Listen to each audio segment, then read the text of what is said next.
Good afternoon, fellow YouTubers. Scott Watts here with Watts Way Farms. Thought I'd do a video today to show you how I go about moving my cows, my calves specifically. These four here are my spring calves. I got 3 heifers and a steer, and I've got this little bull calf here that hasn't been weaned, and his mother, my only non-registered cow I've got. I picked them up just about a month or so ago, so they're in here so that she won't be bred back, because she most likely is going to freezer camp as soon as little man here is weaned. Anyway, so I built this pen back here back in October, and to separate my heifers from my bull, I keep or these heifer calves from the bull, I keep my bull with the herd year round, and I just didn't want to risk these getting bred before they were old enough. The plan is to turn them out with the bull once they hit about 14 months of age, which will be about June, July of last year. Now, when I built this pen in October, the plan had been to leave them here until they were old enough to go back with the bull, but I just really don't like how quickly they've mucked it up. I guess it's good. They're eating and doing well. They've been through about 4 bales of hay since I put them in here, but I just did not like this environment for them. So about a week or so ago, I opened up this paddock for them. I just ran some poly out of their pen and then back across the pasture. I sectioned it off a little bit to kind of keep them from hitting the whole thing at once. I've unrolled some hay. I typically unroll about half a bale a time for these guys, but now it's time to move. So I'm going to move them to the back pasture over there by the wood line, and thought I'd show you how I do it. So here is my Kubota in what I call my fencing cattle move configuration. I got it set up so that I can go pretty much anywhere on my farm and create a paddock for my cows. So I've got a couple of these Tarragate reels, and I've got a whole roll of the polybraid on there. This is I forget how many strands, but it's got several strands. I think it's 6 strands of aluminum and 2 strands of copper in it. I put the whole spool on both of these. So I got 2 of these, and then honestly, I don't love these reels. I know that, I saw Greg Judy's video was where I first saw them used, and where I decided to purchase them based off of that recommendation. And for his setup, I mean, he's running 300 head of cattle, moving them twice a day, doing huge paddocks. It probably is best, but for my use, I won't lie, it's a bit of a pain. What I really don't like about it is it's basically closed, so it's sealed off from here all the way around. So what happens is, and maybe it's just because I put too much of this poly on there, but as you're reeling in or letting it out, if this jumps, kind of like backlashes like you have on an open face fishing reel, it twists around here. Oh my gosh, it creates a nightmare. I have spent hours in the field trying to untangle this. I had one of them that tangled up so bad, I ended up cutting the poly and untangling it and then splicing it back together. Now I also have one of these plastic reels that Pete at Just a Few Acres Farm, it's what he uses and recommends, and I don't mind it as much. It is open, so from the handle around, so if it does jump off and snag up, it's easy just to undo it. But now what I don't like about this is the hook. Now on this other one, let me show you, and this is what I do like, and I think this is probably what Greg G likes, is this hook here is flat. So when you pull it out, you just wrap the poly a couple times around it, hang this on your high tensile, and then it energizes the entire reel. So on this one, it's more of a hook, and that hook comes so far in that it's just not that easy to use. So what you end up having to do is you use a T-post and a hanger, and I'll show that to you in just a second. And then you have a few of these, and I keep them right in here, I think. Yeah, you have to use these alligator clips to energize, which again, they work well, but it's one more thing to keep up with. I think the ideal reel would have the flat hook like that on something that was open like this. Now this one I think was about $50. I don't remember exactly. And I do know these Terragate reels are close to $80 a piece. You know, it is that 3-to-1 geared, and I guess if you're running, you know, miles and miles of this every day, that probably makes a difference. Now, I'll be honest with you, I watched a video of Joe Salatin's the other day where he was giving a tour to another YouTuber and talking about how he first came up with using poly and rotating. And basically he described a system where he ran kind of semi-permanent high tensile down each side of his pasture, creating like the sides of a ladder, and then use poly to kind of create the rungs for the daily pasturage move, which is almost exactly what I'm trying to do here. And he ended up just using some $8 what looked like $8 like extension cord reels that you get at Lowe's. And I'll be honest, I'm probably going to end up moving to that. I think I'm going to take this and move it over there.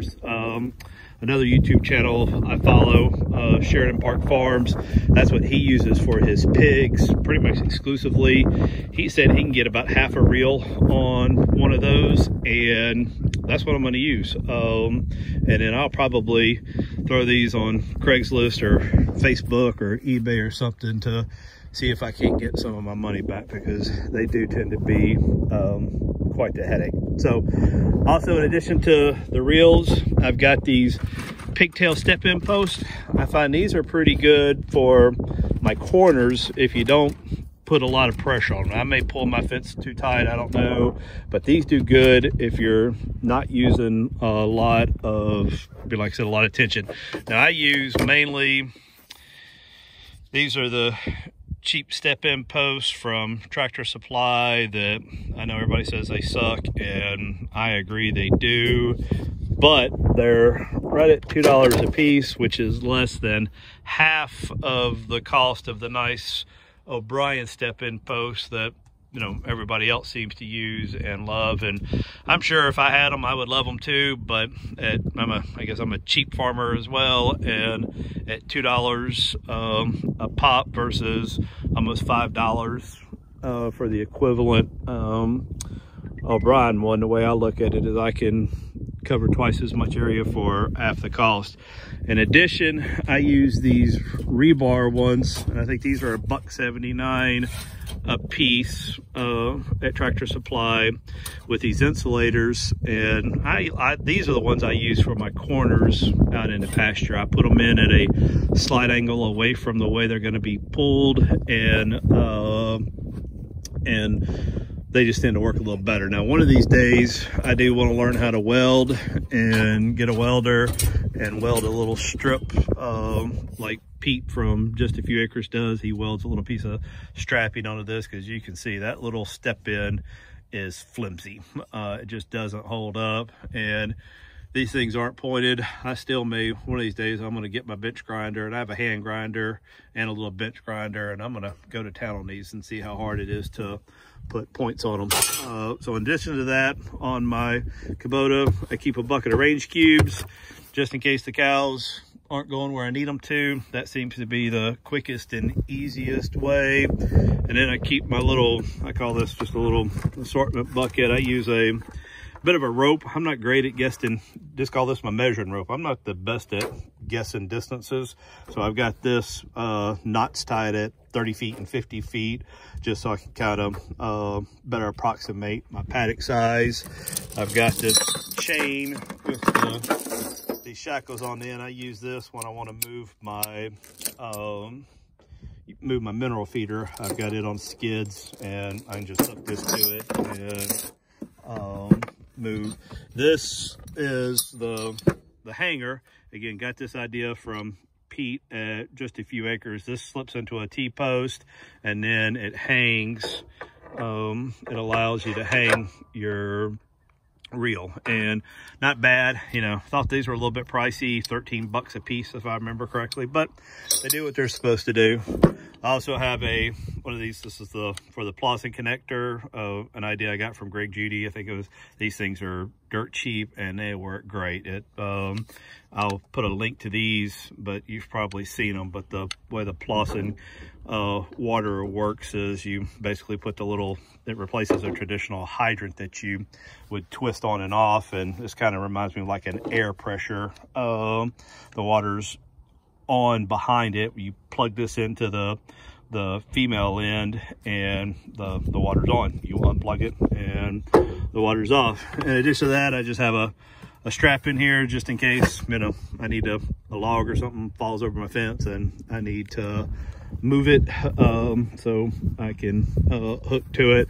Now I bought this little, I don't know what this is called, like a little crop whip and a little shaker thing, and I'll be honest with you, they're in here, but in my just shy of a year of having cattle, I've never needed it. So I saw others using it on YouTube videos, so I thought I'd need it. And then the final thing I have on here is under here I got my T-post puller, and I actually have two different T-post drivers in there, and that's for putting in these T-posts for the reel hanger. So that's pretty much it. And with this setup, this is kind of the default setup of my Kubota, and I can, like I said, anywhere on my 80 acres I can build a fence paddock.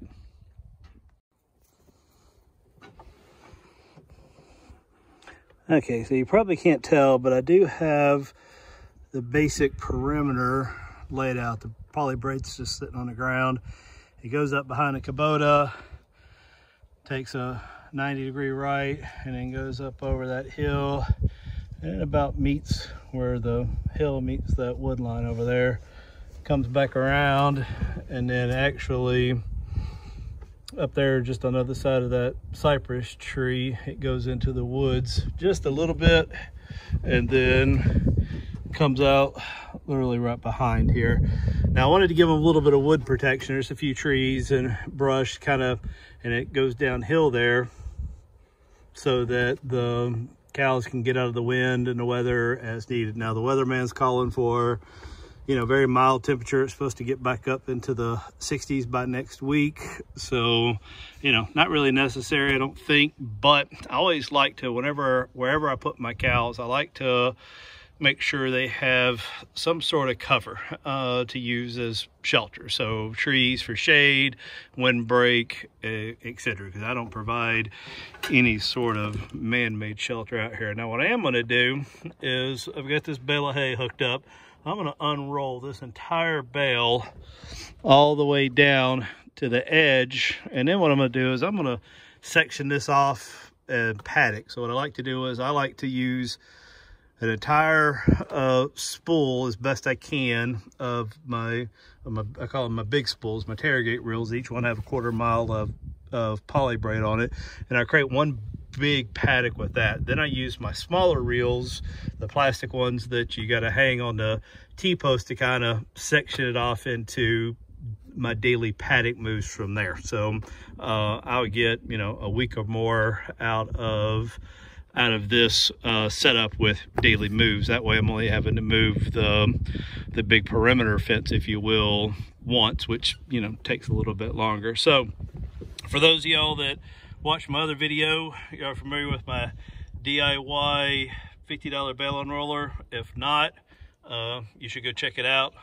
This is version 2. The first version I made, except for the rod that goes through the bale, I made it with stuff laid around the farm, and the cheap rope that I had was fraying to the point it was about to break. So I did find this climbing rope at Tractor Supply that looked like it was a little more durable, and I wanted to use a 4x4. I thought I had one laying around the farm. I didn't, so I just used 2.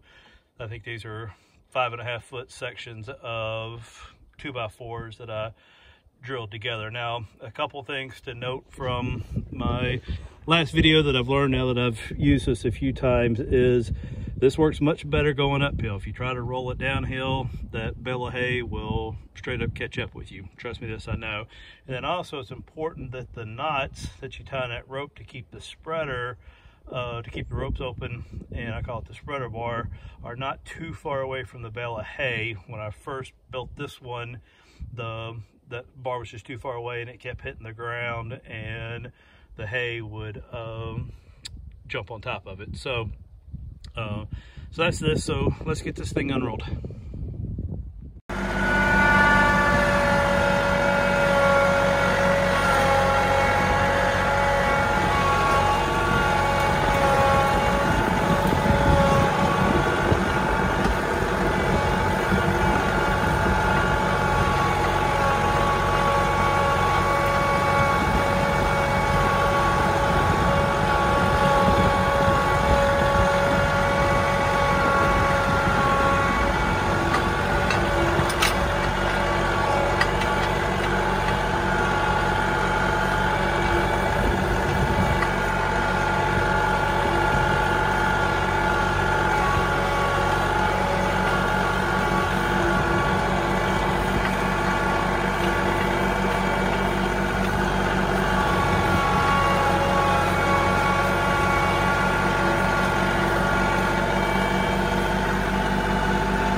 Okay, as you can see, that worked perfectly. Unrolled that whole bale as good as I could have hoped. And then what I do is when I'm done, I just take my hay unroller and wind it up and just store it right there on the back of my hay spear so it's there for next time.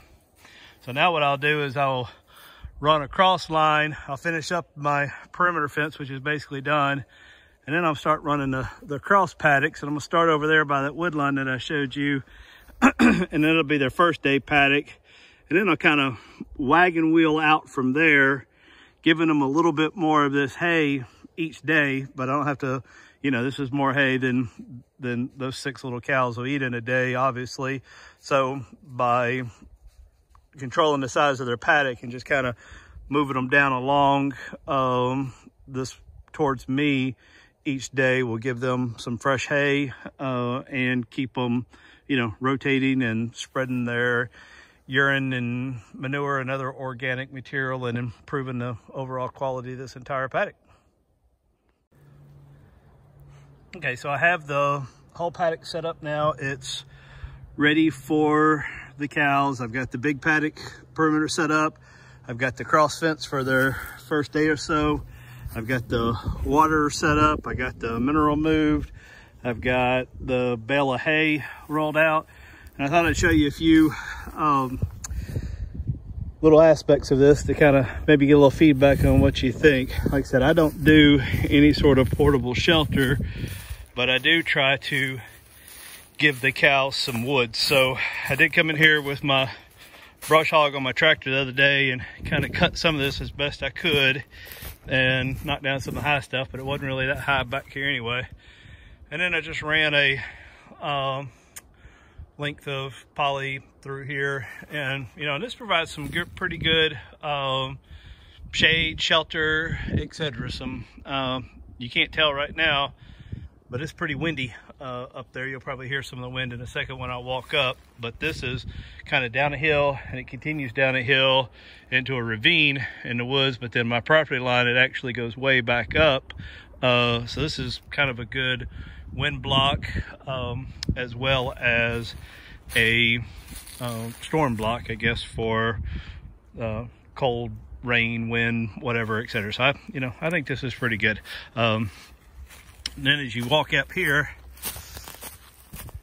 okay, so here's the other side of that little wooded area, and it comes up and the big paddock goes all the way up to the peak of that wood line at the top of that hill before it turns.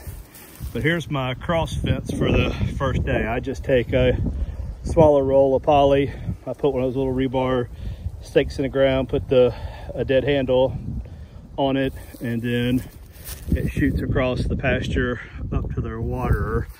And then my plan is, you know, I will move this every day or so as they, you know, use up this piece of land in kind of a wagon wheel format, so that they always have this wood area here for shelter as they move through. Now I may and most likely will end up doing back fences, so the wagon wheel will come down and then connect around here. You can see my boxer dogs are loving the hay that was put out. They're doing the same thing that the cows do. They like to lay and play in it as well.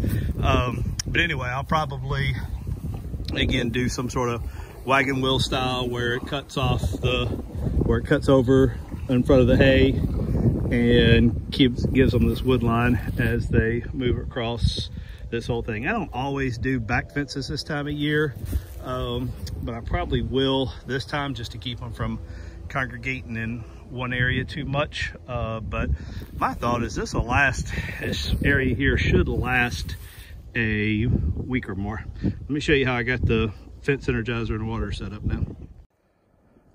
I also think it's worth noting that even though I've rolled out hay, I think these cows could probably do fairly well for several days here just on this kind of stockpile forage. It's really hard to tell, but this is some decent, if I put my hand down in it, it's folded over now, but you can see this is 8-10 inches or more worth of grass. This was cut September 4th or 5th-ish, give or take, or no, it was baled on September 5th, so it was cut a few days before that. I had a guy come out and cut and bale all this hay for me.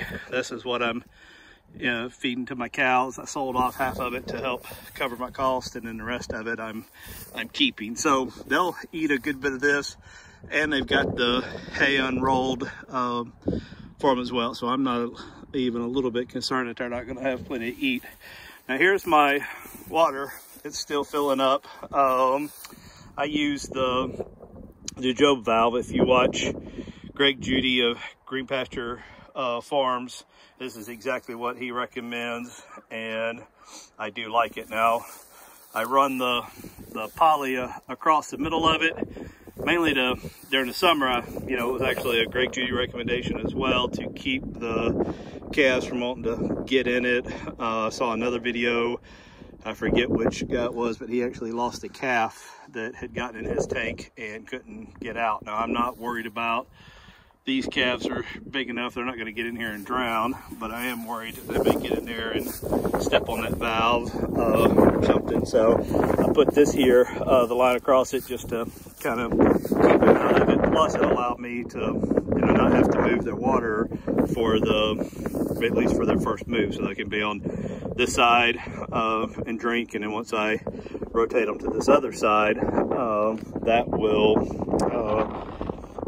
won't have to move it. But now, honestly, what I'll probably end up doing is, because I don't like moving the water even every other day, I'll probably produce a water lane of sorts as they work their way into that back pasture. Now, this whole setup did take a little bit of time to do, and I typically do this on the weekend and then set up the first paddock and put cows in here on a Sunday. And then what affords me is then on the Monday morning, Tuesday morning, during the work week, I come out, I'll set up the next row of post, run a line, pull this up, put the cows in it, and I can do that during the week in just a few minutes, probably 20-30 minutes, and still get back into the home office in time for the work day to start. So I also wanted to show you my Energizer setup. Now this is a little bit different. If you watch my solar setup, this is the same as the solar setup minus the solar panels. Now I have the SpeedRite 3000 and I've just got it connected to a battery. I've got another battery on a charger up at the house, and that's what I'm gonna, and then I can just switch this out every week or so. This is I got this from Walmart, a deep cycle, 101 amp hours, and I think it'll do pretty good. Now, one thing I'm curious about, I did a little different. I usually use a piece of rebar and hammer it in the ground for my grounding rod, but Chuck over at Sheridan Park, he did a video the other day where his solar energizer actually sat on the top of the T-post, and what he did was he just connected to the T-post as the ground. Now that thing's probably, I don't know, 16 inches, 18 inches in the ground. So I don't know how well it's going to do. I'm going to walk around and take readings. I suspect right here, I'll get a pretty good reading. Yeah, so I'm getting, I don't know if you can see that, it's 9,600 volts right here, but I'm real close to the ground. So I'm gonna walk around and take a few other readings further away from this and see how this works. Okay, so now I'm all the way at the other end of this paddock, just about as far away as you can get. I may take another reading from over there at the wood line, but from right here, I'm getting 9,500 volts. So that's still a pretty strong fence, in my opinion. And now, one thing as I walked up here, I also thought I would mention, I don't know if you can tell, but I have this single strand pretty low. I don't normally run it this low.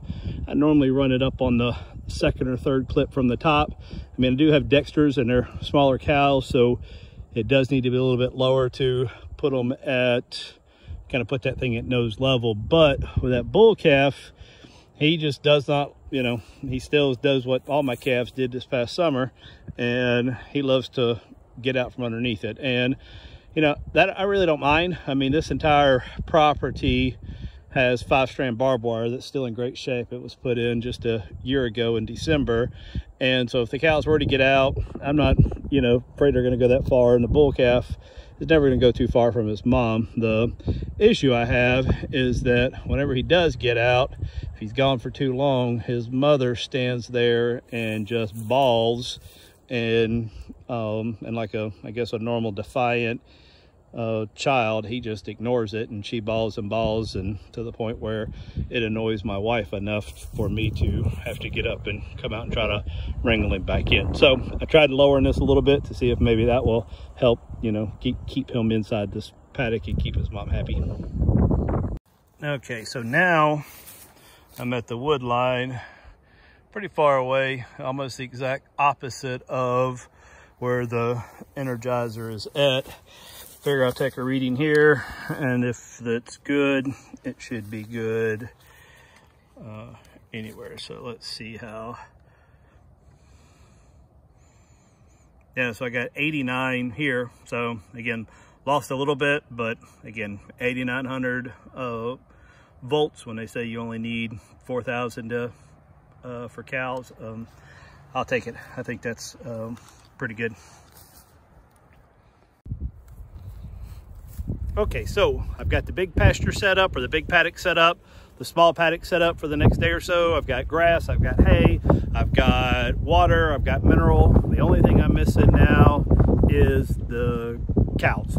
And what I typically do when I'm doing a move like this from one paddock or pasture to another, I usually create a lane with poly, and just to kind of walk the cows down that lane. But the last couple times I moved the big herd from one pasture to another, I just kind of Pied Pipered it with a bucket of treats, and they just walked right where I want them to go with no problem. So I'm going to try that this time. I don't know how well it's going to work. It should work well with the 4 calves. I just don't know with my 4 bigger calves, with Gloria and her little bull calf Alex. They're still a little new to my farm, and I'm hoping they'll just follow along with the rest of them, but you know, they may not, and this video may turn into a cow recovery video before it's over, but let's see.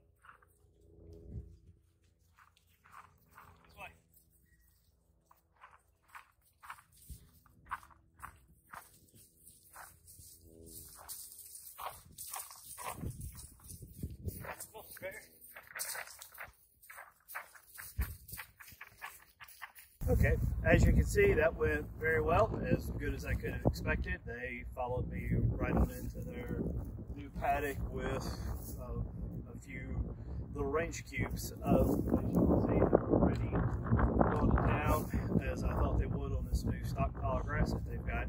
Now, you may have noticed I was carrying this little step-in post with me, kind of using it to shoo the calves away. This is something I just started doing here about a week or so ago. I was in the pen, in the calf pen. Oh, I don't remember what I was doing, but I was in there, and I did have a few range cubes with me, and for the calves, and they get very excited. And if you notice that one, Annie, she likes to run in front of you, or in front of me as I'm walking with them, and I almost think it's almost like she's trying to treat me like another cow. She likes to rub up next to me, and then when she gets excited, she kicks a little bit, as you probably saw in that last clip. Now, it's not aggressive. I mean, it's clearly she's just excited about the range cube she's about to get. But a week or so ago, when I was in that pen working and she did that, she actually kicked me in the backside. It wasn't a hard kick, it wasn't a, but I did notice it and started thinking that, in a few months, if she adds, some more weight to her, another 100 pounds or so, and that could get deadly. So what I decided to do now, I'm going to start just kind of carrying this, and as you saw, she respected it very well. I never once hit her with it. I just kind of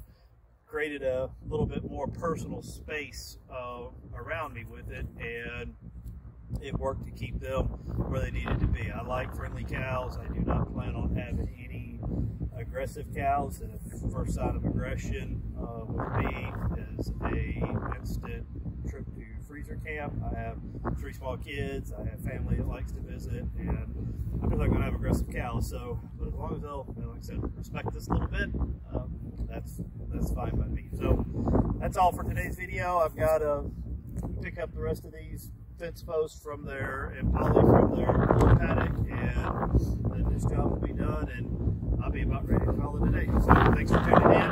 I hope you enjoyed it, and we'll see you again on another video.